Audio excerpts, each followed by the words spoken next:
Good morning, students. Myself Digvijay Singh. Today we are discussing a beautiful poem written by Nizam Ezekiel Enterprise, a spiritual poem by Nizam Ezekiel. He was an Indian poet as well as he was Jewish person. Nizam Ezekiel is a 20th century Indian writer writing in English. He is famously known as the father of modern Indian English poetry. Father of modern Indian English poetry. All his poems are based on different themes. The poem Enterprise show his intellectual quest to understand the journey to find God by taking a journey to a pilgrimage. Allegorical in theme, epigrammatic in its message, Nazim comes to realize at last that home is where we have to gather grace. Then with these lines, students, हमें पता चलता है कि is equal 20th century Indian writer है. उसे father of modern Indian English poetry भी कहा जाता है. इंटरप्राइज जो पोएम है वो इंटेलेक्चुअल क्वेस्ट है.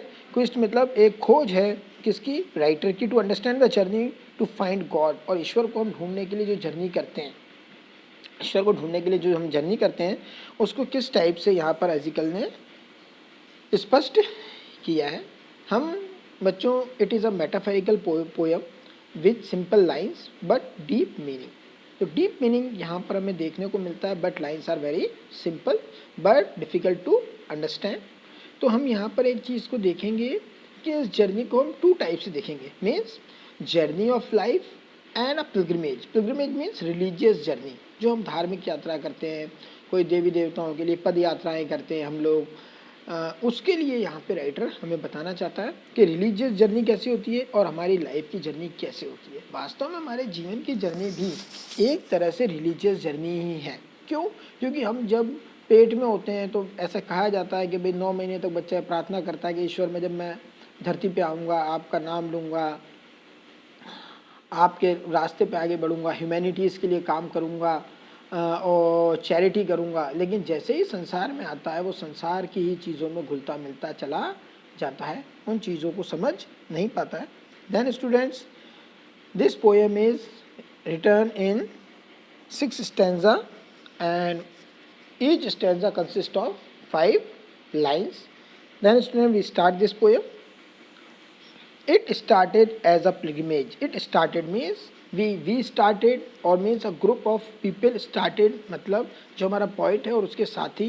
It started a pilgrimage. pilgrimage का मतलब आप बच्चों अंडरलाइन करना है इसको. pilgrimage means a religious journey, एक धार्मिक यात्रा.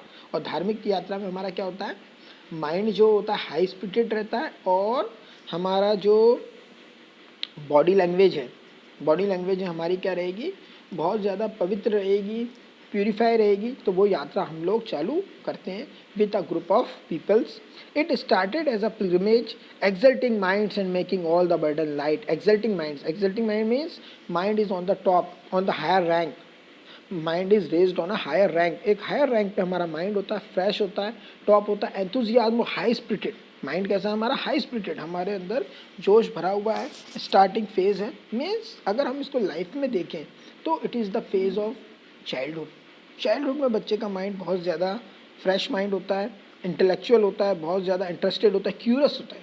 इंटेलेक्चुअल तो कम होता है, क्यूरियस ज़्यादा होता है, हर चीज़ को खोजता है, देखता है और सीखता है. तो यहाँ पे हम देखते हैं exalting minds and making all the burden light. And making all the, और वी हैव नो बर्डन, और बर्डन अगर कुछ है भी तो उसको हमने लाइट कर दिया है क्योंकि हमारा माइंड कैसा है, एक्सल्टिंग है. एक्सल्टिंग मीन्स हाई स्पिरिटेड और एंथुजियास्टिक और हाई स्पिरिटेड हमारा माइंड है. तो हमने सारे बर्डन को क्या कर दिया है, लाइट कर दिया है. The second stage explored but did not test the call. The second stage explored means we observe many thing, we find out many thing. Observation हमने किया, फाइंड आउट किया, बहुत सारे हमने सॉल्यूशंस पता करे, but did not test the call.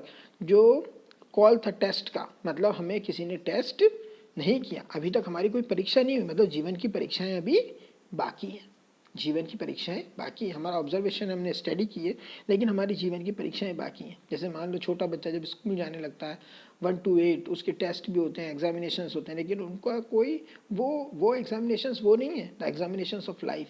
जैसे मान लो हम लोग 12th क्लियर करते हैं, you are the student of graduation करते हैं, ये कोई परीक्षा नहीं है जीवन की परीक्षा जब वास्तव परीक्षा आएगी, जब हमें पता चलेगा कि जीवन एक बहुत अलग चीज़ है। देन स्टूडेंट्स आगे देखते हैं। The sun beat down to match our rage. The sun beat down, sun क्या है? Harshness of the nature, harshness of the life.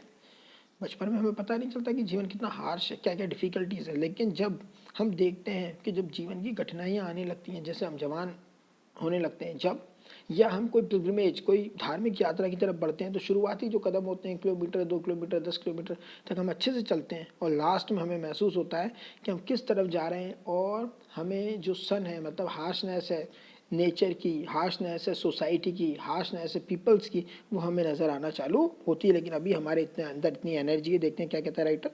The sun beat down to match our rage, but beat down, sun भी हमारा जो raise है, raise का मतलब वैसे anger होता है, लेकिन यहाँ पे मतलब है enthusiasm, energy, power and the mentality, उन सबसे हमने सन को भी क्या कर दिया? बीट डाउन कर दिया। मतलब सूरज से हम लोग आँख मिलाकर चल रहे हैं, उससे मुकाबला करते चल रहे हैं, और उससे हम डरे हुए नहीं है।